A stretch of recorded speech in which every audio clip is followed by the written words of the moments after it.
자, 여러분들이 그 교재를 그 내용을 좀 실었기 때문에 뒤쪽에 안 보이시는 분들은 그 책을 좀 봐주시면 되는데, 여기 화면에 보시는 것처럼 그 신협의 위기가 온다고 그러는데 도대체 어떤 것이 있는가, 이런 내용들에 대해서 이제 말씀을 좀 한번 드려보면은, 작년에 이제 비과세 일몰 관련해서 그 위기로 왔다가 이제 그 법인세 관련되어 있는 부분이 화면에서 이제 보시는 것처럼 이제 그 일부 개정돼서 통과가 됐고, 올해 이제 기타 세금에 관한 사항들이 일몰이 오게 되는데, 이런 내용에 대한 것들을 설명을 드릴 거고요.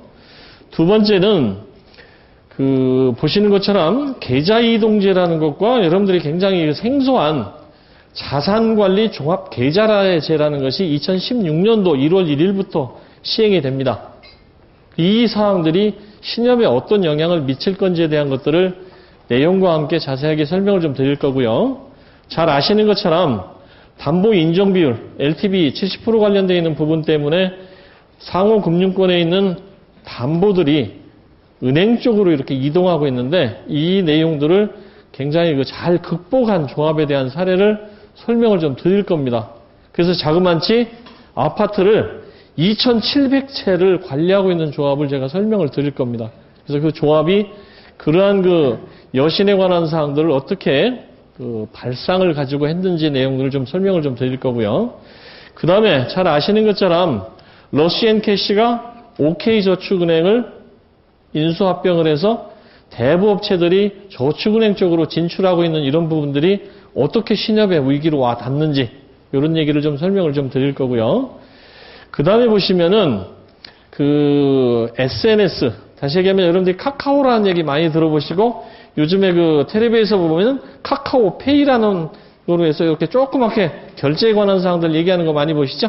이러한 그 SNS, 카카오를 중심으로 한 SNS를 것이 금융 쪽에 이제 접목이 돼서 일일이 계좌번호를 입력하고 비밀번호 입력하고 인증서를 뭐 하는 개념이 아니고, 야, 나 돈 줘? 하면 뭐 5만 원씩 이렇게 송금될 수 있는 이런 사항들로 해서 변화되는 내용들의 5개 조합이 벌써 그 모바일로 프로그램에 대한 걸 만들어서 조합원과 같이 하고 있는 이런 조합에 대한 것들을 좀 설명을 드릴 거고, 오늘도 이제 잠깐 그 회장님께서 말씀하셨는데 핀테크라는 게 도대체 무슨 얘기인지, 이 핀테크에 관한 사항들이 당장 우리 조합에 어떤 영향을 미칠 것인가, 이런 내용들을 근간으로 해서 여러분들에게 저 내용들을 설명을 드리고, 저 내용들을 벌써 인지하고 조합들이 그 움직이는 사항에 대한 것들을 간단하게 소개를 드리는 거로 해서 1시간 동안 강의를 좀 해드리겠습니다.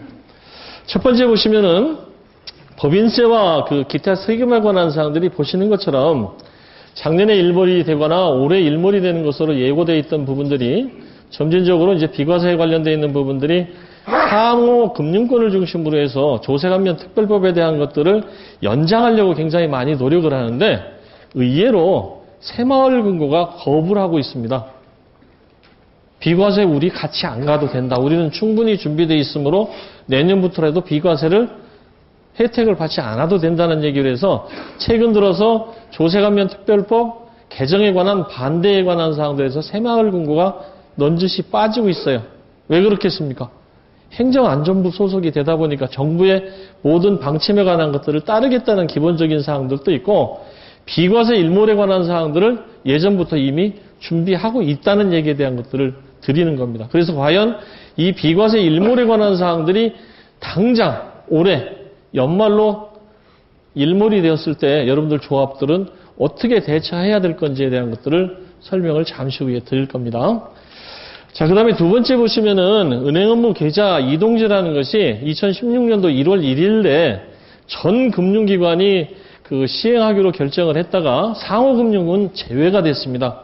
다시 얘기하면 신협은 제외됐는데, 이 부분에 관한 사항들이 안주해서는 안 되는 부분이, 이 계좌 이동제가 뭐냐면은 여러분들 그 핸드폰을 가지고 계실 텐데, 이 핸드폰이 그 번호 그대로 LG U+에서 SK텔레콤이나 KT로 옮기는 거 보셨죠? 이와 마찬가지로 내가 좋아하는 금융기관에 얘기만 하면 그 모계좌에 걸려있는 모든 자동이체나 이런 부분들이 다 한꺼번에 그 은행으로 따라가는 제도입니다. 그러면 여러분도 한번 생각해 보세요. 우리 신협은 저 제도를 안 한다고는 하지만 금융기관들, 제1금융권에서 충성도가 높은 사람들이 예를 들어서 국민은행이나 대구은행 쪽에서 거래하시는 분들이 나는 주거래은행을 대구은행으로 바꿔야 되겠다는 얘기를 하면 신협에 있는 전 계좌가 이동하는 겁니다. 엄청난 위기죠. 그래서 계좌 이종대가 영국과 호주가 2009년도에 시행을 했는데 금융기관의 지각 변동이 일어납니다. 고객의 충성도가 낮은 금융기관들은 다 뺏겨버리는 거죠. 여러분들 조합도 역시 마찬가지. 그래서 여기 보시는 것처럼 주거래 계좌 하나만 옮기게 되면 기존 계좌에 걸려 있었던 공과금, 카드, 통신비, 보험료 이런 것들이 지금은 여러분들 어떻게 합니까? 자동이체에 대한 것들을 권유하기 위해서 일일이 해당 기관에다 전화해서 이 계좌 이쪽으로 옮겨야 된다. 또 창구에 오시면은 할머니나 할아버지들한테도 우리 신협 계좌로 해달라는 이런 요청을 하는데 내년 1월 1일부터는 저는 그냥 이 은행에서 주거래 할래요 하면 모든 계좌가 다 옮겨진다는 얘기예요. 굉장한 위기입니다. 그래서 이런 부분들이 2016년도 전면 시행이 되기 때문에 여러분들 조합에서는 앞으로 어떤 일을 해야 되냐면 조합원들을 신규로 배가할 생각을 하지 마시고 기존에 있는 고객들의 충성도를 높여서 우리 조합만이 주거래가 될 수 있도록 뭘 해야 돼? 방어를 하셔야 돼요. 방어를. 그래서 여기 보시는 것처럼 영국과 호주가 2009년도에 계좌 이동제에 대한 것들이 시행됨에 따라서 금융기관들, 특히 호주가 이제 우리나라보다 3위잖아요. 신협들이. 호주 신협이 세계 3위입니다. 첫 번째가 미국, 캐나다, 호주, 한국이 되는데 호주에도 지각 변동이 일어납니다. 신협들의 충성도가 높은 데는 대형 금융기관에서 신협으로 옮겨지고 신협의 충성도가 낮은 신협은 은행으로 옮겨지거나 주변의 신협으로 옮겨가는 거죠. 그래서 이러한 부분에 대한 것들이 굉장한 파급 효과가 있을 거라는 것을 금융위원 관계자가 이렇게 얘기를 좀 하고 있는 거죠. 그 다음에 세 번째 보시면 개인자산 계좌자라는 것은 뭐냐면 이제는 비과세 관련된 사항들이 신협이나 산림조합이나 새마을금고의 전유물로 해서 비과세를 해주는 개념이 아니라 일정 금액만큼은 비과세를 전 금융기관에 트겠다는 게 개인계좌 관리제예요. 다시 얘기하면 여기 보시는 것처럼 예금, 적금, 펀드, 보험 같은 경우를 하나의 상품으로 하나의 계좌로 묶어버리게 되면 뭐가 노출됩니까? 개인의 금융자산에 대한 것이 노출이 되니까 세수 확보에 관한 사항들이 이걸 거 아니에요. 음성적으로 숨어있는 내용들이 자 비과세를 이 정도까지는 해줄 테니까 다 밖으로 도출하고 계좌를 하나로 묶으라는 얘기를 하게 되면 뭐가 돼?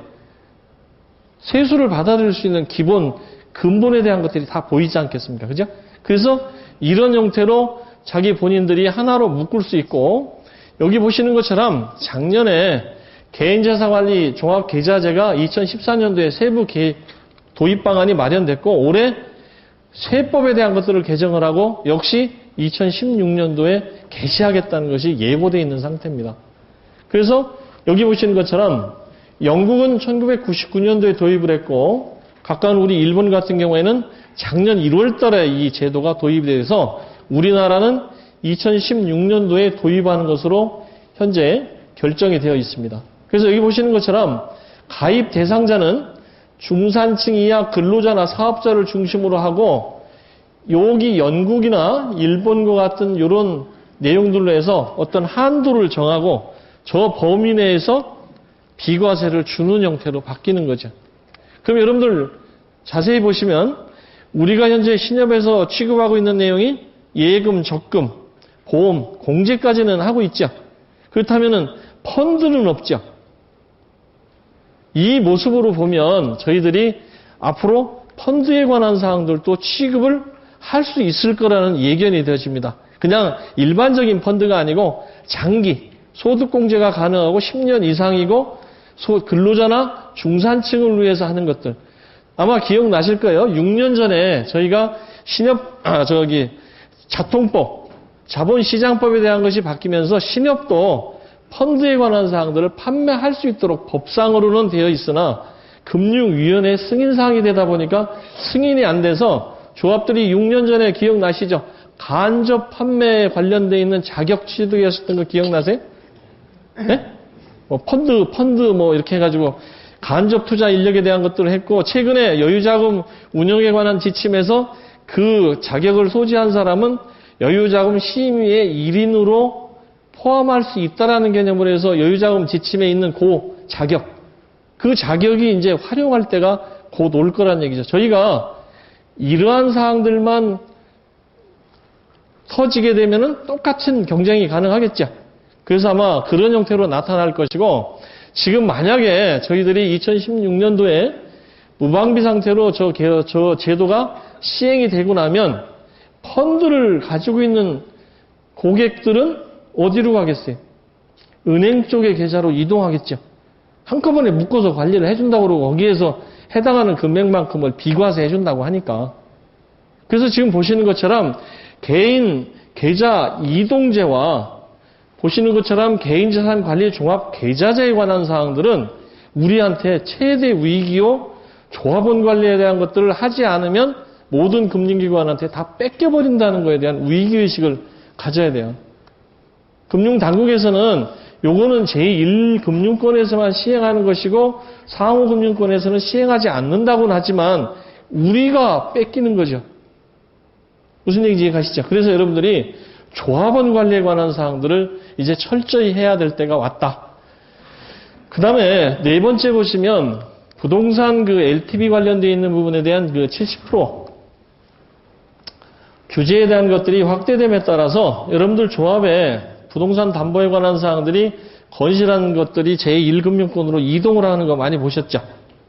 그래서 이제 제가 그 특정 이제 조합에 대한 것들을 좀 설명을 드릴 건데, LTV 70%에 대한 규제에 대비를 해서 현재 그 아파트 담보대출에 관한 사항들을 시행하고 있는 조합에서 이 LTV 70%에 대한 규제 확대에 관한 사항들을 반기는 조합에 대한 얘기를 조금 드릴 건데, 그 조합이 시행하고 있는 내용들을 눈여겨보면 여러분들 조합에서는 전혀 생각지도 못했던 것들을 하는 부분들을 조합에서 가셔가지고 그 내용들로 조합에서 한번 어떤 것들을 만들어 보시라는 얘기로 해서 설명을 좀 드릴 겁니다.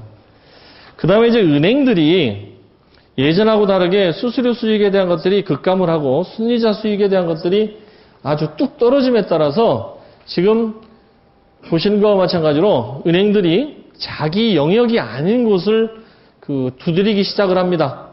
캐피탈이나 카드사에서 주로 했던 자동차 금융도 은행들이 시행을 하고 있고, 보험회사나 증권회사의 전후문이었던 은퇴 설계에 관한 사항들도 은행이 하고 있고, 그 다음에 고객으로부터 투자 결정에 관한 사항들의 권한을 위임을 받아서 처리하고 있는 증권사와 자산운용사에 대한 업무인 투자 일임업에 대한 것까지 은행이 진출을 하고 있고, 그 다음에 우리 같은 사람들, 우리 신약과 같은 데서 서민을 대상으로 해서 해야 하는 대출도 자기들도 하겠다고 지금 나서는 이런 상황이 되다 보니까 지금 은행과 우리 신협이 경쟁을 해야 되는 이런 상황까지 벌어지고 있다는 얘기를 드리는 거죠. 그 다음에 방금 전에 말씀드렸던 대로 러시앤캐시가 OK 저축은행과 같은 경우를 인수를 하면서 대부업들이 저축은행 쪽으로 이제 옮겨오는데, 대부업체들이 제도권에 대한 금융기관으로 옮겨가면서 엄청난 지금 현재 파장이 일어나는 부분이, OK 저축은행 같은 경우가 종합금융 그룹의 형태로 해서 태동하겠다고 해서 금융기관의 인재들을 지금 마구 채용을 하고 있는 상태입니다. 그러니까 예전에 우리가 봤던 상호신용금과는 성격이 전혀 다른 형태로 해서 태동을 좀 하고 있고, 보시는 것처럼 아주 엄청난 일을 벌이고 있는 부분이, 신용등급이 좀 괜찮은 사람들은 상호저축으로 보내고, 신용등급이 나쁜 것은 자기 계열사의 러시앤캐시에서 하겠다는 개념으로 해서 전국에 있는 모든 신용에 대한 등급이 낮은 사람에 대한 대출을 싹쓸이 하겠다는 정책이 지금 러시앤캐시의 정책이에요. 러시앤캐시가 거꾸로 대부업인데 사실은 자회사가 상호저축은행이죠. 그러니까 상호저축은행에는 그래도 등급이 괜찮은 이런 사람들은 상호저축은행으로 보내고, 거기에서 신용에 대한 것들이 전혀 안 되는 사람들은 러시안 캐시로 보내는, 여러분들 조합의 틈새까지도 다 파고드는 이런 형태로 변하면서 현재 러시안 캐시 말고 대부업체가 또 상호저축은행을 먹었습니다. 그러니까 점점 제도권 하나에 비제도권의 대부업까지 이렇게 포함을 해서 대출에 관한 사항들을 완전히 쓰리하겠다는 개념으로 접근하고 있다는 것이 엄청난 얘기죠. 그리고 저축은행들이 현재 돈에 대한 것들이 일본을 중심으로 해서 돈이 들어오다 보니까 자산에 대한 것들을 키우기 위해서 저희들보다 엄청나게 높은 이율을 주고 수신에 대한 것들을 모으는 이런 형태에 대한 그 저축은행도 등장하고 있다는 얘기죠. 그 다음에 이제 여러분들이 잘 보셨던 것과 마찬가지로 지금 전 국민 또는 뭐 세계인들이 같이 공용해서 쓰고 있는 카카오톡, 카카오에 대한 것들을 이용해서 금융 업무에 대한 것들이 좀 시행되고 있는 그런 상황인 거죠. 그래서 이러한 SNS를 통해서 금융에 대한 것들이 서서히 다가오고 있다는 그런 얘기를 좀 설명을 좀 드릴 거고요. 여기 보시는 것처럼 이런 형태죠. 뱅크월렛 카카오라는 게 뭐냐면요. 이런 거예요.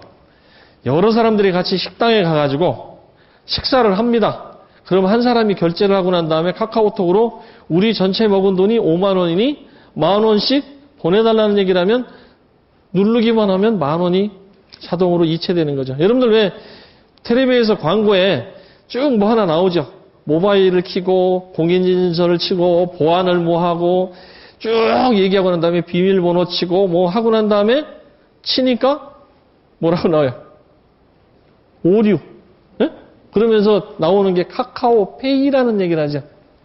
그 다음에 이제 잠시 후에 말씀드릴 핀테크라는 개념에 대한 것들이 이제 국내에도 굉장히 활성화가 되는데 지금 여러분들이 가장 모바일이나 이런 정보통신에 관한 사항들을 가장 쉽게 결제하는 게 대표적인 게 뭐가 있습니까? 버스 이렇게 접촉식으로 해가지고 대기만 하면 또는 택시 같은 데 대기만 하면 모든 것들이 결제되잖아요. 이런 부분에 관한 사항들이 우리한테 다가오는 거죠. 그래서 제가 하나 말씀을 드릴 부분은 지금 제가 이제 연수원에서도 마찬가지고 특강 가서도 말씀드리는 부분이 지금 주변의 환경이 다르다고 해서 지점을 개설하겠다는 조합은 큰일 난. 제가 보기에는 10년 이내에 창구거래에 관한 사항들이 거의 없을 정도로 바뀔 수도 있어요. 그렇기 때문에 조합이 위기의식을 가지고 각 점별로 원가에 대한 것들을 생각을 하면서 잠시 후에 말씀드릴 SNS나 핀테크나 각종 이런 내용에 대한 것들을 토대로 해서 조합이 어떻게 살아나갈 것인가에 대한 것들을 모색해줘야 된다는 그런 얘기를 좀 드리고자 하는 겁니다. 자, 이제 여러분들이 화면에서도 보시는 것처럼 여러분들 방송에서도 많이 나오는 이 핀테크는 말 그대로 금융과 정보기술에 대한 것들이 접목이 돼서 금융 업무에 대한 것들을 시행한다는데 지 핀테크를 주장하는 사람들에 대한 얘기는 앞으로는 오프라인 점포가 없을 거라고 예언을 합니다. 인터넷 은행도 생기고 많이 들어보시죠? 점포 없이 거래할 수 있는 내용들이 굉장히 많은 변화에 대한 것들을 갖는다는 얘기로 지금 서울과 경인 지역 같은 경우에는 벌써 제가 맨 마지막에 설명드릴 건데 지점의 점표가 30%고 자동화 기기가 70%나 전자금융이 70%인 조합이 벌써 나타나고 있습니다. 창구거래가 없어요. 창구거래가 30, 자동화 기기나 전자금융이 70인 조합이 발생을 하더라 이거죠. 그래서 마지막 시간에 얘기 드릴 그 조합은 현재 창구거래보다는 자동화 기기나 전자금융 쪽에 대한 것들을 유도를 해서 자기 조합원보다 더 많은 비조합원까지 포함을 해서 102%의 이용 가입수를 가지면서 18명이 근무를 하는데 비이자 수익으로 급여를 주고 남는 조합이 있어요. 창구거래를 하나도 안 해도. 이런 식에 대한 것들을 변화에 대한 모색을 좀 하고 있는 거예요. 그래서 마지막 끝에 그 조합에 대한 사례를 설명을 좀 드릴 거니까 그 내용들로 한번 같이 보시면 되겠죠. 자, 그래서 이제 여러분들이 보시는 것과 마찬가지로 제가 잠깐 설명드렸던 비과세 일몰이나 계좌이동제나 개인자산 관리 계좌자에 대한 것들을 여러분들이 대비를 하시려면 말씀드린 대로 조합원 관리, 체계적으로 조합원 관리를 해야 되고 저 충성조합원이 떠나지 않도록 모계자 증대 방안을 가져야 된다. 그래서 잠시 후에 말씀드릴 조합은 16,800명 조합원의 모계자가 10,000계좌를 가지고 있는 조합을 설명을 좀 드릴 겁니다. 그러면 한번 생각해 보세요. 16,800명인데 실제 활성화 조합원이 10,000명 정도 될 거 아니에요. 그죠? 그 사람들이 다 모계자로 그 해당 조합을 이용하고 있는 거죠. 이랬을 때 충성도가 그렇게 높다면은 안 갈 거 아니에요. 그래서 제가 제시하는 부분은 체계적인 조합원 관리와 모계자 증대 방안인데 이 모계자에 대한 것들을 증대하다 보니까 어떤 일이 벌어지냐면 대월에 관한 사항들이 10,000명이 대월을 써요. 그래서 이 특별하게 대월에 대한 것들을 쓰는 것들을 말씀을 드릴 거고 작년 10월 달에 우리 조직 사상 처음으로 엄청난 신용대출이 그 새로운 신상품으로 등장을 했는데 이 상품이 등장하지는지도 모르는 조합이 아직 있어요. 한번 생각해 보세요. 신용대출로 1억 이상 그 해주는 과목이 나온 이래가 없잖아요. 그죠? 이게 바로 더불어 신용대출인데 이 더불어 신용대출이 지난 10월 달에 신상품으로 나왔다는 것조차도 모르는 조합이 있어요. 제가 창피하니까 취급 안 하는 조합 손들으라는 얘기는 안 할 텐데 연수원에도 지금 보면 더불어 신용대출이 나왔는지도 몰라요. 안산의 화랑신역 같은 경우에는 협동조합끼리 모여가지고 2층에다가 치과 병원을 냈어요. 치과 병원을 내서 그 병원에 있는 원장이 조합원이에요. 그러니까 이 사람은 수익에 대한 것들은 생각 안 하고 자기가 월정으로 해서 급여를 가져가니까 이 사람이 정직하게 견적을 내줄 거 아니에요. 일반적인 치료는 10,000원 이하지만 임플란트라는 것이 수반이 되게 되면 금액에 대한 것이 커질 수밖에 없죠. 그러면 이 상황에서 의사가 견적에 대한 걸 내주면 아래층에 내려와서 더불어 신용대출로 500이나 1,000을 할 수 있는 이런 형태로 해서 막 풀고 있는 거죠. 여러분들 아마 더불어 신용대출에 대해서 아직 취급하고 있지 않은 조합들은 이 내용들을 좀 면밀히 검토하셔서 신용등급이 5등급 이상이고 조합에서 단기간 동안에 조합으로부터 단기간 동안에 신용을 해서 대출을 받고자 하는 사람에 대한 판로를 여러분들이 개척을 해 주셔야 된다. 그 얘기를 드릴 거고요. 그 다음에 두 번째 LTV 70%에 대해서 그 대비한 조합의 사례는 여러분들이 깜짝 놀랄 조합이에요. 잘 아시는 것처럼 대구의 청운신협 다음으로 우리 국내에서 제일 큰 조합이 광주문화신협입니다. 근데 이 광주문화신협이 7년 동안에 매년마다 1,000억씩 자산 성장을 해서 2위가 됐는데 이 조합의 가장 큰 특징의 대출이 영모기지입니다.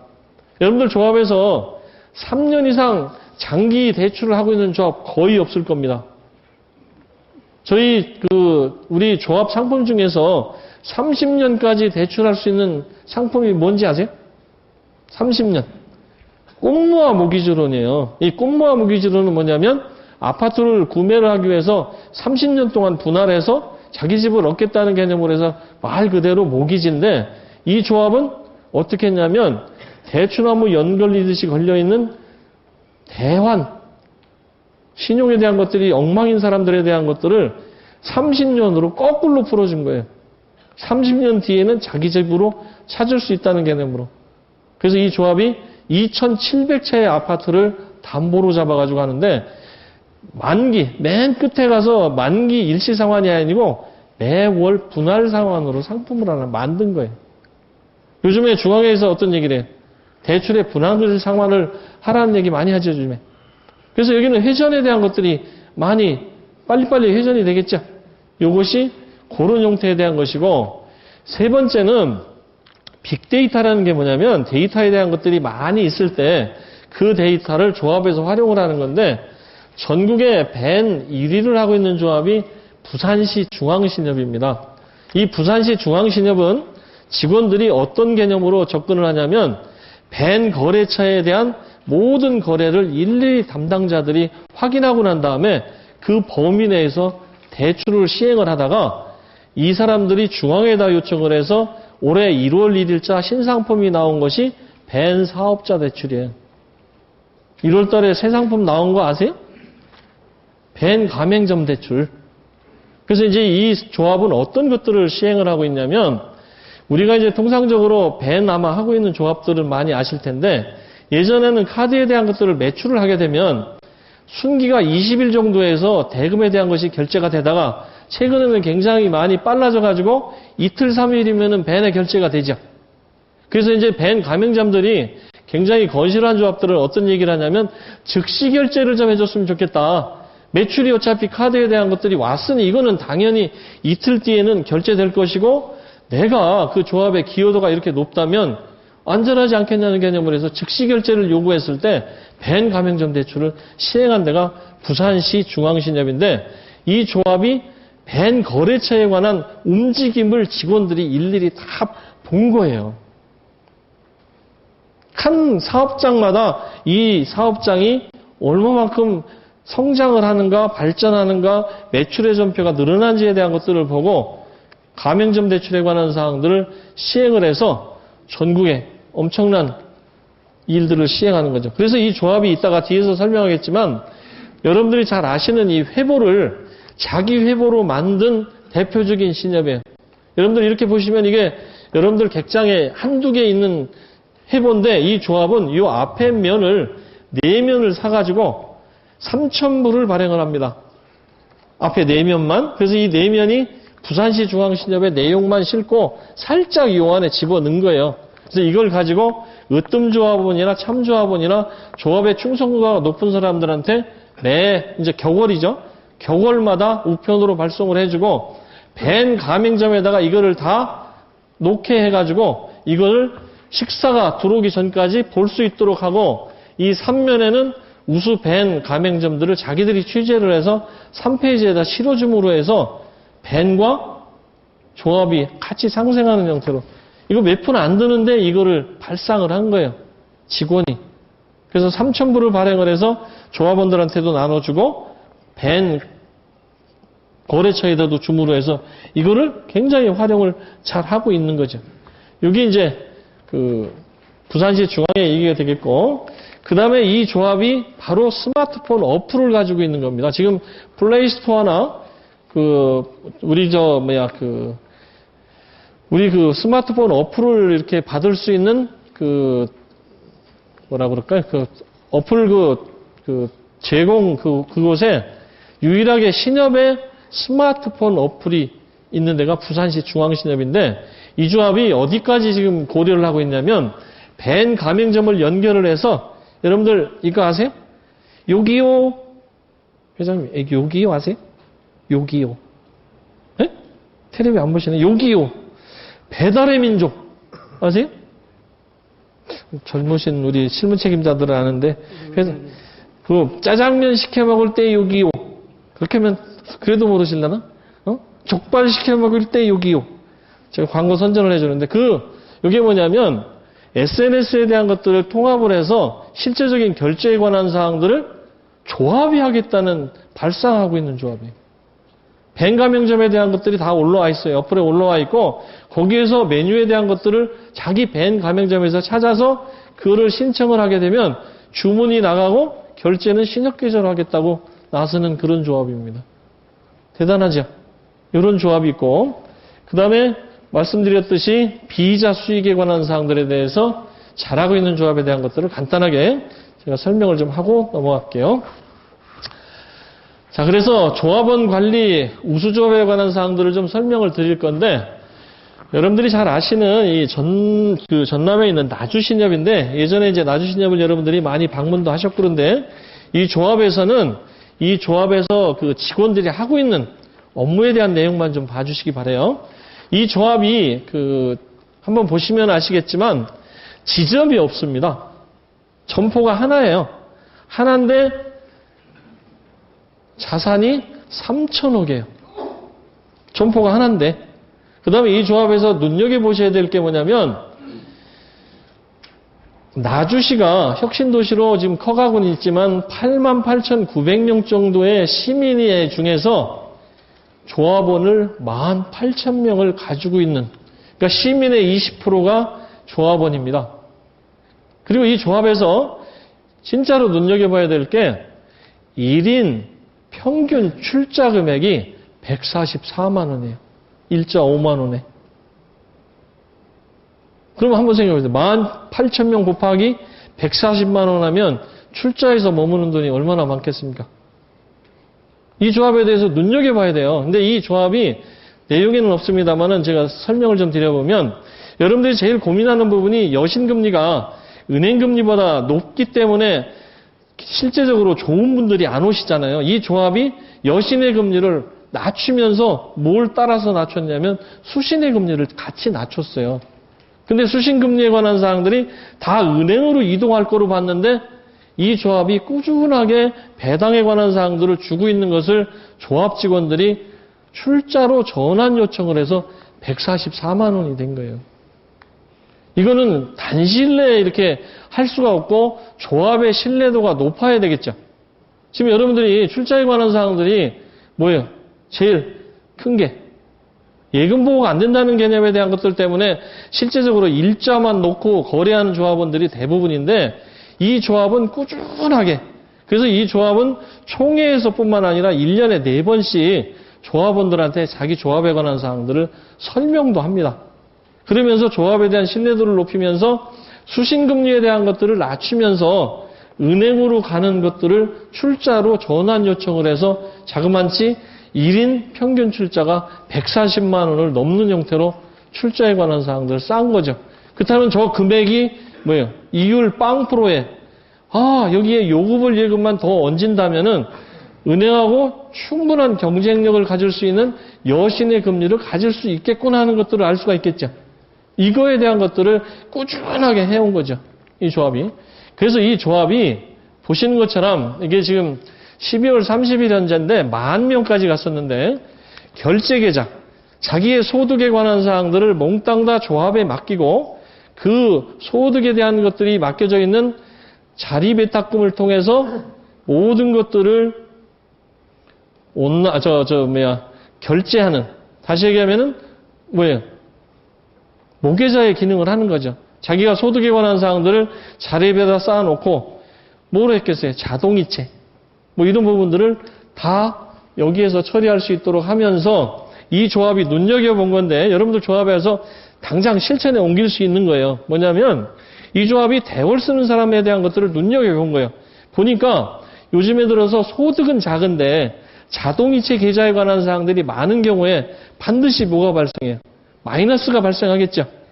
이런 것들로 해서 재산 규모가 확실하고 신용도가 높은 사람에 대해서 100만 원, 500만 원, 1000만 원, 몇천만 원에 대한 대월을 풀어준 게 아니라 30, 50, 100이라는 개념으로 대월을 달아준 거예요. 그러니까 이 조합원들이 제가 직접적으로 가서 한 일주일 동안 있었는데 만나보니까 이 조합이 내 연체를 막아주는구나 하고 생각을 해요. 제가 직접 대면을 하니까 대월 많이 푼 게 아니에요. 그래서 이 대월을 쓰는 사람이 1,428명이나 됩니다. 그리고 기본적으로 400억 정도가 대월에서 일어나고 있는 거죠. 여러분들 조합에서도 한번 생각해 볼 일이죠. 우리가 대월을 그동안에 그랬잖아요.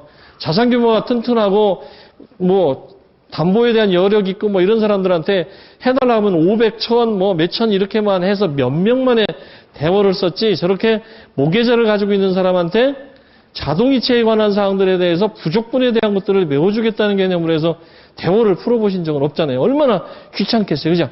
이 작은 것 때문에 여신에 관한 사항들 일일이 해야 되는 거로 보면 귀찮겠지만 저 조합은 이렇게 시행을 한 거죠. 그러면서 이 조합이 결단을 하나 내립니다. 저렇게 시행을 해서 저희 10,000명에 대한 자동이체에 대한 것들을 하니까 뭐가 생겨요? 수수료 수익에 대한 것들이 엄청나게 되니까 하는 사람이든 안 하는 사람이든 간에 불문하고 다 전체 수수료 면제를 시행합니다. 한 사람도 빠짐없이 다. 모계자가 있든 없든. 근데 뭐만 하느냐? 자동화 기기 수수료하고 송금 수수료만 면제를 해줘요. 근데 사실은 조합원들이 표면적으로 보이는 건 이 두 개밖에 없죠. 그러면 이 조합이 저 수익을 어디서 내느냐? 지급결제. 뒷면에 숨어있는 지로, CMS, 각종 모계자에 걸려있는 내용으로 금융결제원으로부터 얼마나 많은 비이자 수익이 들어오겠어요. 그죠? 근데 마치 조합원들은 다른 조합에서는 수수료 면제 안 해주는데 이 조합은 전체 면제해 주는 거로 보고 이익우동성으로 얘기하면서 조합원들이 모이기 시작을 해요. 여기 전 수수료를 면제합니다. 그 다음에 이 조합의 특징이 보시는 것처럼 저 작다고 그러면 좀 표현이 이상하지만은 자산 규모가 이제 3천억 정도 되면서 단일 점포인 조합에서 2,300억 정도의 대출을 시행합니다. 80%가 조금 예대 비율이니까 80%가 조금 넘는 88.4%의 대출을 시행을 하니까 저 대출에서 발생하는 수익도 엄청나겠죠.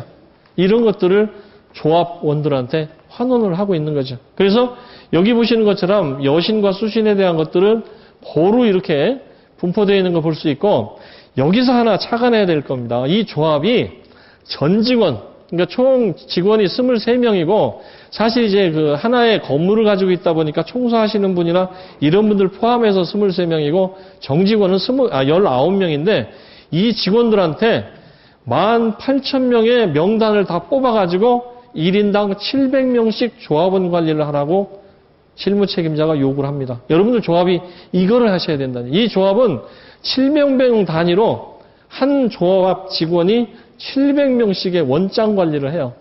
그러면서 그 사람들이 하나하나 조합원들에 대한 실태를 조사를 해서 이 사람은 우리 조합에 이렇게 기여하고 있는 사람, 이 사람은 어떤 사람이라는 것을 다 체크를 해서 그 사람들로 하여금 차별화되어 있는 조합원에 특혜를 줄 수 있도록 노력을 한 겁니다. 그래서 조합에서는 700명 직원들한테 좀 권유를 해서 700명을 자기 동네 중심으로 묶어준 거예요. 너 여기 사니까 여기 있는 동은 니들이 관리를 해줘라. 그 집에 숟가락이 몇 개인지 젓가락이 몇 개인지. 그래서 이 조합이 대표적으로 총회에서 우편물을 보내면 반송 우편 하나도 없어요. 올 때마다 자기 담당이기 때문에 물어봐서 전화번호도 업데이트하고 주소도 업데이트하면서 이 사람이 조합에 어떤 영향을 미치는지를 보고 반대로 무엇을 해드릴 것인가에 대한 걸 이 찾는 모습이 아까 보셨던 우리가 왜 조합원 관리를 해야 되는지 충성도의 조합원을 높이기 위해서 뭘 해야 되는지를 찾은 방법을 요걸 찾은 겁니다. 그래서 조합 1명당 700명씩을 관리를 하면서 이런 개념으로 해서 기여도가 높은 조합원을 찾아서 거기에다 모든 것들을 체크한 거죠. 그러고 난 다음에 이 조합에서 비이자 수익으로 남는 내용에 대한 것들을 조합원들에 돌려준다는 개념으로 해서 실제 생일에 관한 사항들을 일일이 조사를 해서 6,000명 정도를 아침에 오전 8시에 우체국 택배로 해서 3만 원짜리 케이크 집 앞에 도착할 수 있도록 감동 서비스를 한 조합이에요. 그 비용 그렇게 많이 드는 게 아니거든요.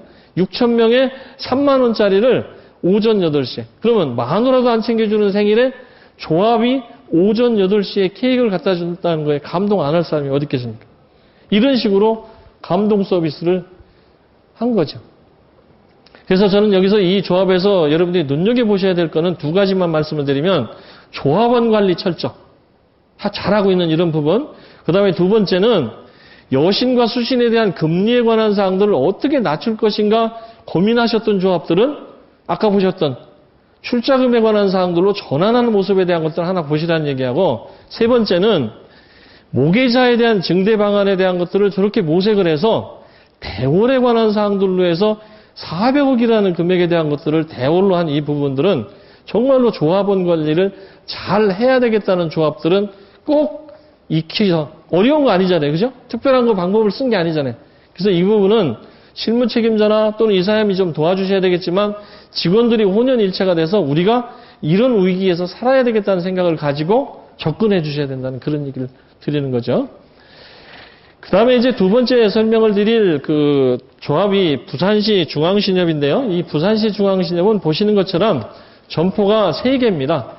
점포가 3개로 되어 있는데 이 조합이 굉장히 어려웠던 조합이에요. 예전에 용호신협입니다.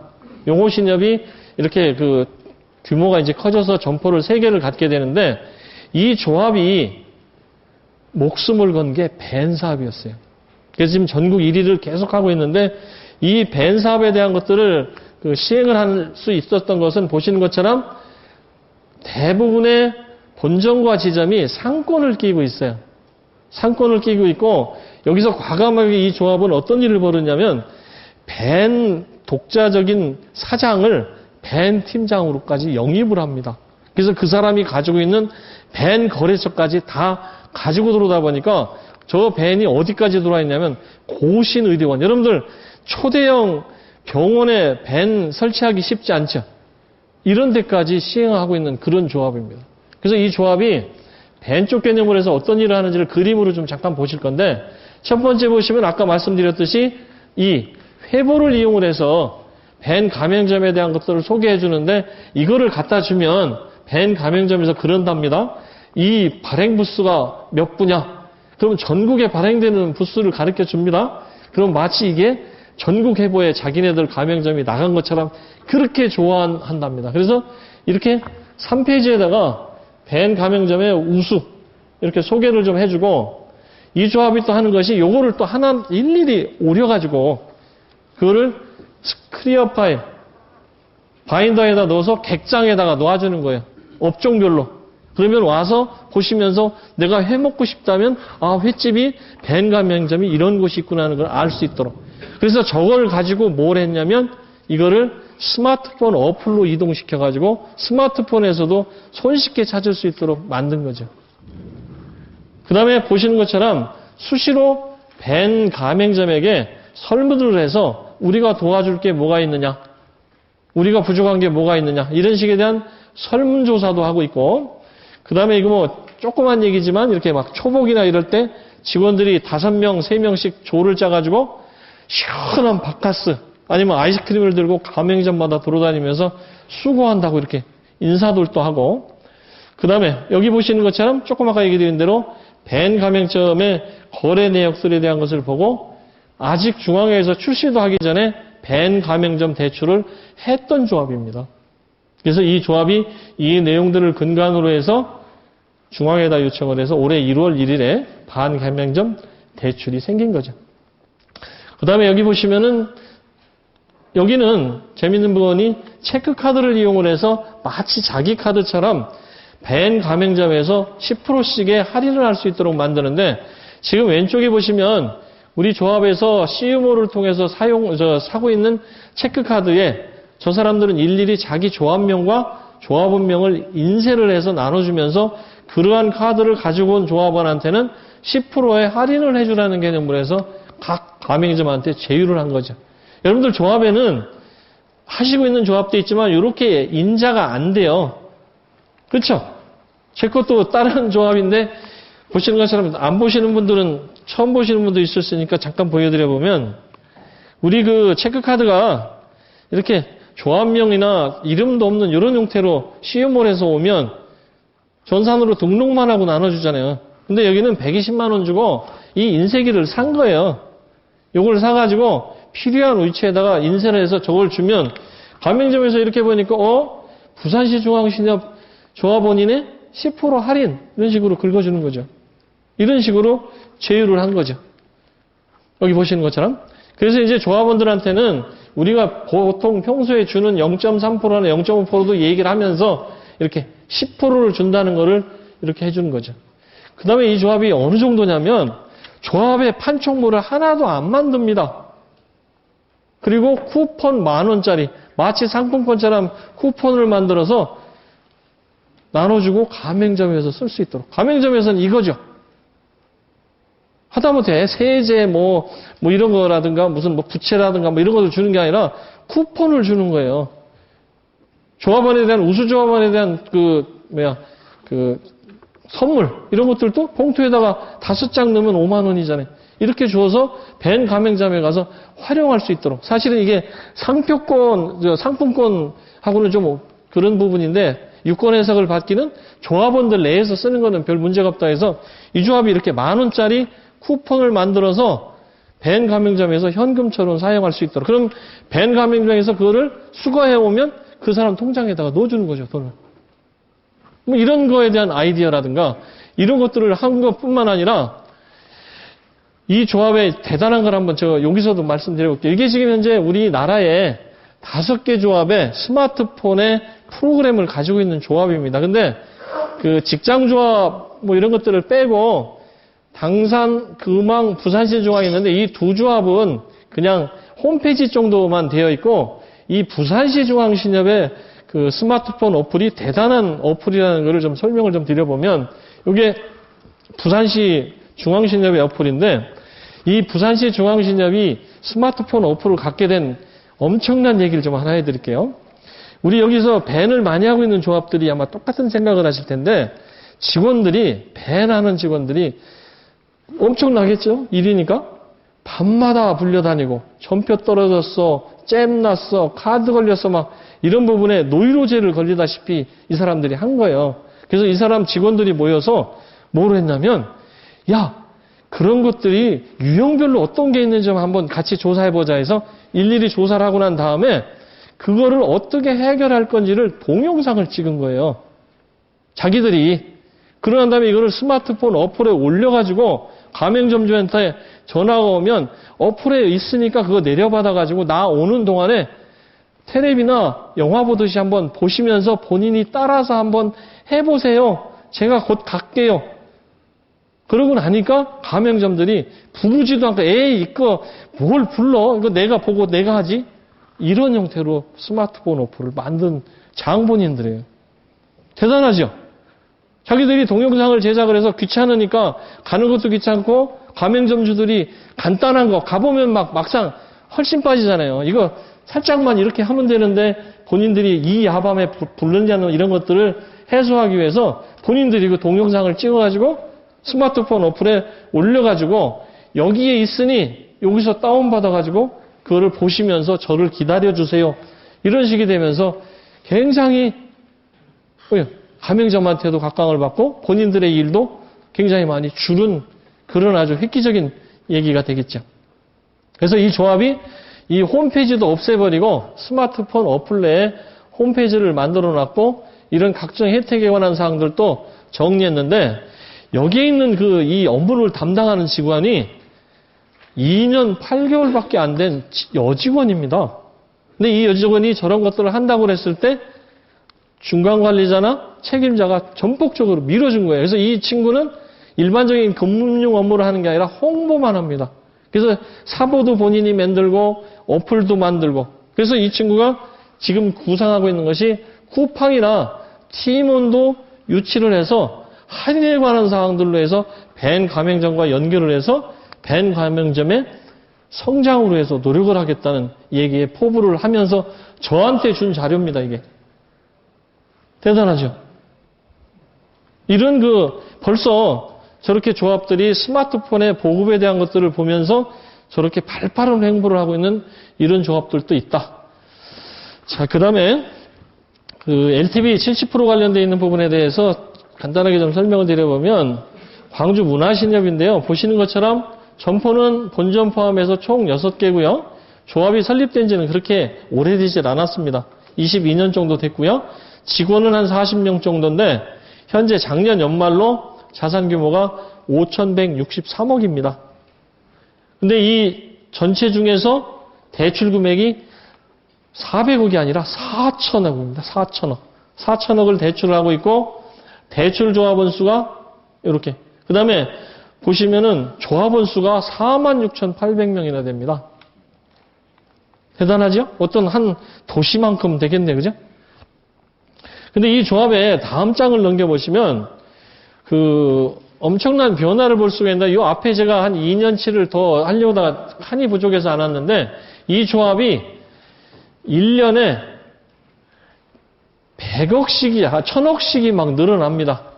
그래서 이렇게 가지고 있는데 중요한 부분이 뭐냐면 연체나 이런 부분들이 의외로 작아요. 그 얘기를 좀 제가 드릴 겁니다. 이렇게 연체도 없고 이렇게 건실하게 대출을 서기라는데 이 조합이 바로 아까 얘기 드렸던 30년짜리 꿈모아 모기지론을 가지고 대환대출을 하고 있는 조합입니다. 그러다 보니까 이 조합이 주변으로부터 엄청난 욕을 먹었던 것이 뭐냐면 신용이 상당히 안 좋은 사람들에 대해서 30년 장기 대출을 풀어준 거예요. 그러다 보니까 다른 조합에서 감히 30년에 대한 것들을 못 만들다 보니까 그쪽에 있는 조합원이 필요하니까 이 조합이 올 수밖에 없잖아요. 그죠? 그러니까 마치 이렇게 뺏어가는 형태 같은 내용들도 가졌는데 이 조합이 이렇게 발상을 한 거예요. 여기서 가장 중요한 건데 여신은 현금 창출 능력이 있어야 된다는 것을 기본으로 삼았어요. 여러분들 조합에서도 제가 연수원에서도 계속 강의하고 있는 내용이 뭐냐면 절대로 대출, 여신은 현금 창출 능력이 없고 대출 담보 능력만 있으면 취급해서는 안 됩니다. 이해가세요? 현금 창출 능력이 있는 사람한테만 대출을 해주셔야 된다는 얘기예요. 여러분들이 그 담보에 관한 사항들이 물거품에서 떨어지게 되면 조합이 다 부실로 올 수밖에 없는데 이 조합이 바로 그거를 실천에 옮긴 조합이고 다음에 뭐냐면 만기 일시 상환에 대한 대출을 안 한 거예요. 커지잖아요. 이자만 하다가 나중에 어떤 형태로 바뀔지 모르니까. 그래서 여기는 100% 분할 상환을 요구한 거예요. 그래서 이제 어떻게 하냐면 각 여신기관에 대출되어 있는 것들이 있으면 그 발생되어 있는 내용에 대한 것들을 모아서 뭐라 그러나요? 이거 행정사라고 그러나요? 저 중간에 법무사를 끼고 그거에 대한 것들의 대출 대환에 대한 것들을 다 정리해서 다른 금융기관을 다 해제하고 내 거로 가져오는 거예요. 그럼 가져오면 어떻게 돼요? 이 사람들이 원금과 이자에 관한 사항들을 주기적으로 갚고 어떤 일정 시기가 되면 담보의 가치보다 여유에 대한 것들이 많이 남겠죠? 그러면 그때 추가 대출을 해줘. 추가 대출해주면서 이율을 팍 떨어뜨려줘. 그러니까 이 조합에 이용하는 조합원들은 어떤 생각을 갖냐면 내가 돈에 대한 것들을 상환을 못해서 아파트가 날아갈 판인데 이 아파트에 관한 사항들을 저 사람들이 다 갚아줬고 내가 언젠가는 30년 뒤든 20년 뒤가 되면 이 아파트를 자녀에게 돌려줄 수 있겠다는 생각을 갖고 영구 조합원이 된 거예요. 대출하신 분들은 그렇겠죠. 30년 대출을 했으니까 30년 동안 이 조합에 꾸준한 거래를 할 거 아닙니까? 그래서 여기 보시면 제가 이제 가서 제가 찍은 사진인데 이 조합의 특징은 대출을 상담하는 사람이 너무 많아서 직원들이 전원 서서 근무합니다. 번호표를 받고. 대단하죠. 대출을 상담하기 위해서 오는 조합원들이 워낙 많아서 앉을 새가 없어가지고 조합 직원들이 이렇게 서서 근무를 해요. 의자가 없어요. 그리고 저기서 이 얘기에 대한 것이 끝나면 상담실로 가서 여신에 관한 사항들을 구체적으로 상담을 하는 거죠. 그래서 이 조합이 이 꿈마 무기지론을 통해서 역발상으로 대환대출에 대한 것들을 해서 상품을 개발을 했고 중요한 부분이 한 번 이렇게 그 다음에 거기 밑줄 하나 여러분들 쳐주실 게 현금 창출 능력이 반드시 있어야만 대출을 한다는 거. 심사를 할 때 현금 창출 능력이 없으면 거절을 해버리는 거예요. 안 된다. 현금으로 해서 갚을 능력도 없는데. 왜냐면 원금 플러스 이자 개념으로 해서 분할 상환하니까 한 번 연체되면은 눈덩이 같이 커질 거 아니에요. 그러니까 현금 창출 능력을 반드시 갖춰야 되고 대출은 반드시 분할 상환을 한 거죠. 그렇게 함으로 해서 대출에 대한 자산에 대한 건전성을 가졌고 대출 회전율에 대한 것들을 굉장히 높인 거죠. 그래서 여기서 중요한 부분이 여기는 이렇게 합니다. 제공 가능한 담보를 파악을 하고 타기관의 대출에 대한 것이 어떻게 있는지에 대한 것들을 분석한 다음에 이렇게 내려가는 게 아니라 반드시 현금 흐름에 대한 것을 분석을 해서 현금 창출 능력이 없으면 거절. 이런 식으로 해서 대출을 쭉 진행한 다음에 여기서 이 중요한 게 뭐냐면 이 사람이 현금 창출 능력이 어느 정도 되고 상환 능력이 어느 정도 되느냐 여하에 따라서 기간을 조절을 해준 거죠. 나는 너무 요즘에 어려워가지고 대출에 관한 사항들로 해서 갚을 금액이 작으니 기간을 늘려주세요 하면 30년. 그렇지 않고 나는 10년이면 충분히 갚을 수 있다는 개념이면 10년 이런 형태로 해서 상품을 본인의 현금 창출 능력에 따라서 기간 개념으로 해서 상품을 만들어준 거예요. 그리고 여기서 이제 중요한 부분이 이렇게 요게 이제 그 전단지 있죠. 신문의 전단지를 제가 확대해서 표시를 한 건데 저 전단지를 저렇게 뿌린 거예요. 각종 여신기관들, 개인 대출도 있고 이런 것들이 있으면은 이런 부분에 관한 사항들을 이렇게 대출로 해준다는 거에 대한 걸 요겁니다. 요 아래 거를 제가 확대를 한 건데 요게 지금 뭐냐면 이 문화신협이 그 광주 일대에다가 뿌리고 있는 전단지를 제가 내용 정립을 한 거죠.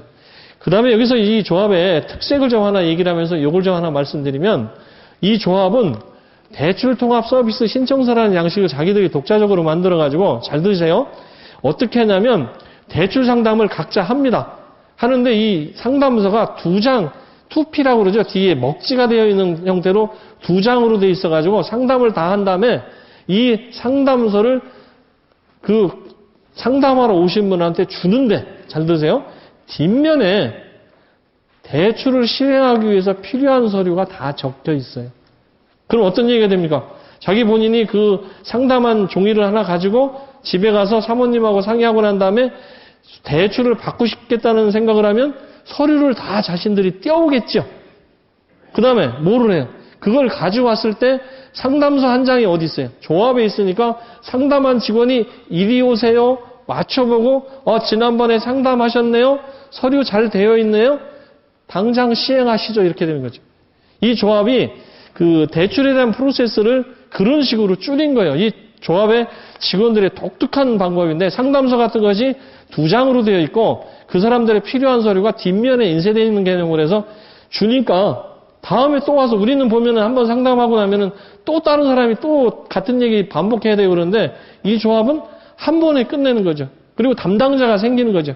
그리고 여기 보시는 것처럼 대출을 이런 퍼센테이지 범위 내에서 실행하겠다, 이렇게 약속을 해서 이 범위가 넘어가면 줄이는 정책에 관한 사항들을 시행을 하고 있고, 여기 보시는 것처럼 담보별로 해서 수익률을 중심으로 2 내지 2.5%, 굉장히 높죠. 2 내지 2.5%의 그 적정 이익에 대한 걸 붙였다가, 아까 얘기 드린 대로 일정한 금액에 대한 것들이 충분히 상환이 됐을 때 추가 대출을 요청을 할 때 뚝 대출의 이율을 낮춰주는 방향으로 대출에 대한 것들을 실행하는 것이죠. 그 다음에 이 조합이 보시는 것처럼 제가 깜짝 놀란 게, 채권 관리하는 사람이 얼마나 힘들시겠어요? 아파트가 자그마치 2,800채를 관리합니다. 여러분들 조합에 몇 100개도 아니고 2,800채의 아파트를 했으니까 저 집이 대출이 저렇게 클 수밖에 없겠다는 걸 이해 가시죠? 2,800채 아파트만. 이렇게. 그 다음에 이 조합의 특징이 뭐냐면, 햇살론을 우리 모든 전 제1금융권까지 포함을 해서 최고 많이 햇살론을 취급하는 조합인데, 이 조합이 작년에 이제 서민금융 대상을 받은 조합인데, 햇살론이 한 3, 400억 되는데 이익이 많이 날 때는 1년에 11억까지도 이익이 남는다. 햇살론에서만. 근데 이 조합에서 주장하는 것이 뭐냐면, 햇살론은 조금 하려고 하면 하지 말아라는 게 원칙이에요. 어느 일정 수준이 되지 않는 한 부실에 관한 사항에 대한 것들을 정상적인 것이 마음에 외워주려면 그만큼 건수가 많아야 된다는 얘기를 하는 거죠. 그래서 자그마치 1,500건이나 됩니다. 햇살론이. 그러면서 이 조합은 햇살론을 어디다 푸냐면 시장 상인들 중에서 담보나 이런 것들에 물건이 없는데 굉장히 힘들고 어려운 분들 있죠. 노점상이나 이런 사람들까지 포함을 해서 그 사람들한테 해주고 저 사람들을 정상적인 조합원으로 끌어들이는 그런 정책을 쓰면서 1,500건 정도의 햇살론을 취급하는 이런 조합입니다. 자, 죄송합니다. 제가 5분만 써도 되겠습니다. 네? 죄송합니다. 제가 시간이 지금 오버를 했는데 하는 것까지 마저 가겠습니다.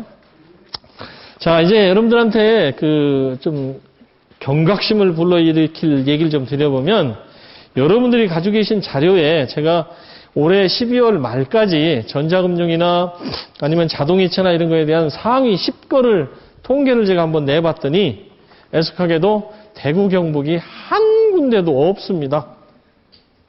그죠? 근데 여기서 눈여겨보셔야 될 게 하나 있는 부분이 뭐냐면, 잘 보세요. 이 자동이체 출금 건수의 상위 10위와, 잘 들으십시오. 그 다음에 전자금융 가입 회원수 상위 10위. 여러분들은 책을 보고 계시니까 특징을 하나 찾아보세요. 응? 자동이체 출금 건수와 전자금융 회원 가입수에 대한 특징. 하나 눈에 띄는 것이 보일 겁니다. 예? 예? 하는 집이 한다는 얘기, 예, 잘 발견하시고 또 하나. 지역에 대한 걸 보시면 안산 지역이 다 들어가 있어요. 뭐냐면 잘하고 있는 조합들이 자기 잘하는 거를 공유해요. 지역별로. 그래서 여기 보시면 출금 건수에 대한 거하고 자동이체, 전자금융에 보면 잘 보십시오. 안산 옆에 안산. 그죠? 이게 지역적 특성도 있지만 잘하는 조합들이 같이 옆에 있는 조합들을 도와가면서 방법에 대한 것들을 같이 공유를 해서 우리의 상대는 새마을금고지 신협은 아니다라는 개념으로 같이 업무에 대한 걸 공유하고 있어요. 잘하는데. 네? 그러니까 10걸 안에 5개가 들어가죠. 그리고 여기서 눈여겨봐야 될 게 하나가 여기 좀 잠깐 보세요. 이제 아까 얘기 드린 대로 창구 거래가 거의 없을 것이고 전자금융이라든가 이런 거래가 많아질 거라고 그러는데 안산의 이 중앙신협과 안산의 상록신협과 안산의 제일신협을 눈여겨보면 조합원 수보다 전자금융 이용수, 신청수가 더 많죠. 100%를 넘죠. 비조합원까지도 전자금융에 대한 것들을 유도하고 있는 조합들이에요. 여기는 벌써 안 거예요. 창구거래가 이제 거의 없어질 거라는 걸 알기 때문에 자동이체와 전자금융에 목숨을 건 조합들이에요. 100%가 넘잖아요. 대단하죠? 이런 식으로 지금 준비를 하고 있는 거죠. 그 다음에 여기 보시면 제가 이제 설명드릴 때가 안산 상록하고 안산 중앙신협인데 전자금융 관련되어 있는 수수료만 4억 5천을 하고 5억 5천 정도를 해요. 전자금융. 이 조합이 바로 아까 얘기 드렸던 창구거래가 3, 자동화기기나 이런 부분, 전자금융을 포함한 자동화기기가 7인 조합이에요. 저도 한번 가보면 창구에 사람이 없어요. 근데 이상하게도 전자금융과 자동화기기에는 줄을 서요. 한번 얘기 드려볼까요? 저 조합은 어떻게 그 일을 했냐면 이렇게 했어요. 자동화기기에서 시행하고 있는 업무에 관한 사항들을 일일이 표를 만들어가지고 옆에 있는 직원이 자동화기기에서 할 수 있는 일을 다 가르쳐 준 거예요. 그래서 여조합은 25일과 30일에 은행에서 안 받는 지로 안 해요. 조합원들이 와서 직접 본인들이 처리를 해요. 응? 여러분들 가장 지금 귀찮아하는 게 25일과 30일 날 은행에다 내야 될 제세공과금을 다 들고 오다 보니까 줄을 서잖아요. 근데 저 조합은 그렇게 하지 않고 제가 마지막에 사진을 하나 넣어놨는데 이 조합은 이게 표본 조합입니다. 조합에 자동화기기가 우리는 통상적으로 부스가 점 2의 앞에 있고 4시가 되면 문 닫고 갔잖아요. 이 조합은 자동화기기도 한 사람이라 보고 이렇게 이게 지금 어안렌즈로 제가 찍은 건데 자동화기기 코너가 양좌우에 있어요. 그리고 3명을 기준으로 해서 한 지점에 3명씩 근무하는데 2명만 근무하고 한 사람은 지점 내 모든 일들을 다 처리합니다. 본점과의 관계, 어디서 수납해야 될 거, 내용들에 또 영업해야 될 것까지 하는 정도. 그리고 누가 그걸 커버하느냐? 자동화기기가 커버를 해요. 무슨 얘기인지 이해가십니까? 여러분들도 이거에 대한 것들을 생각을 하셔야 돼요. 그래서 이 조합은 자동화기기를 17대를 운영하는데 이 17대의 하나하나를 매월 원가 계산을 합니다. 그래서 이 자동화기기에 대한 투입된 금액이 이달에 얼마만큼의 이익을 가져왔는지를 철저히 찾고 그 자동화기기가 한 직원의 일을 한다는 생각을 가지고 저렇게 전자금융 업무에 대한 것들을 확대한 거예요. 그래서 이 조합은 어느 정도로 대단한 조합이냐면 중앙회에서 지금 현재 자동화기기 종합관리 시스템이라고 해서 ATMS라는 프로그램 아시죠? 근데 여기 계신 분들 실무 책임자들 중에서도 그 프로그램이 어디 있는지도 모를 텐데 그거 통합단말이 없어요. 어디 있느냐? 그룹웨어 맨 밑에 있죠. 왼쪽 하단에. 그래요? 그런 게 있어야 할 텐데 저 프로그램을 만들어 달라고 요청한 조합이 바로 상록신협이에요. 이 상록신협이 자동화기기에서 관리를 하는데 이 조합의 직원들이 얼마나 똘똘 뭉쳐 있느냐면요. 자동화 기기가 나의 봉급을 준다는 생각을 가지고 주말에는 3명 1조의 형태로 해서 자기 본인들이 자동화 기기를 돌아다니면서 청소도, 원래 이제 업체가 해요. 경비업체도 하고 대행업체들이 하고 있는데 본인들이 자기 자동화 기기라고 생각을 하고 가서 청소하고 시제 보충하고 돈이 떨어지면 자동화 기기에 대한 것들이 쓴다는 생각을 갖고 뭘 하냐면 현금이 창출 많이 되는 떡방앗간이라든가 이런 데 돌아다니면서 현금을 직금을 해서 돈을 채우는 정도까지 애착을 갖고 일을 합니다. 이렇게. 그 다음에 어떤 일이 벌어지냐면 자동화 기기가 고장이 발생하면 실무 책임자부터 전 직원의 핸드폰에 다 울립니다. 몇 번 자동화 기기를 섰다. 그러면 제일 먼저 발견된 사람이 무조건 뛰어가거나 자동화 기기 업체 쪽에다 얘기를 해서 빠른 시간 안에 장애를 할 수 있도록 이렇게 노력하는 이런 이 친구들의 이런 노력들이 눈에 보이는 거죠. 그래서 이 조합이 보시는 것처럼 그 2013년도인데 지금 한 10억 정도 된다고 그래요. 비이자 수익이 10억 정도 됩니다. 10억. 그래서 직원이 보시는 것처럼 18명인데 이 사람들의 봉급을 창구에서 거래를 하나도 안 해도 받을 수 있는 형태까지도 된 거죠. 그래서 여러분들이 이제는 제가 이제 마지막 정리하겠습니다. 창구에서 조합원들을 기다리는 시대는 지났다. 그래서 조합에 한번 그 워크숍을 할 때도 대면 거래에 관한 사항들, 사람들이 찾아와서 거래를 안 한다는 것을 이해를 하시고 어떻게 해야 되는지. 그 다음에 여러분들 대구 경북이 제일 안 되는 부분이 수입 수수료, 비자 수익에 관한 사항들에 대해서 너무 안 하고 계시는데 저게 저렇게 효자 노릇을 한다는 것도 생각을 하셔서 어떤 것들로 해서 비자 수익을 늘릴 것인가에 관한 사항들을 검토를 하시고 직원들에게 동기부여를 위해서라도 저런 지금 들으신 내용들을 설명하면서 정말로 직원들이 깨어 있어야 우리 조합이 산다는 것에 대한 인식을 시켜가지고 똘똘 뭉쳐가지고 올해를 준비하지 않으면 내년에 엄청난 재앙과 같은 것이 도래할 수 있다는 것을 생각을 가지시고 제가 말씀드린 내용들을 토대로 해서 조합에 가셔서 많은 대화를 좀 나누시고 올해를 좀 이렇게 12개월을 좀 힘들고 어렵지만 잘 생활하셔서 2016년도에 데뷔를 해줬으면 좋겠다는 것을 마지막으로 말씀을 드리고 제 강의를 마칩니다. 고맙습니다. 감사합니다. 수고하신 최경은 교수장님에게 다시 한번 큰 박수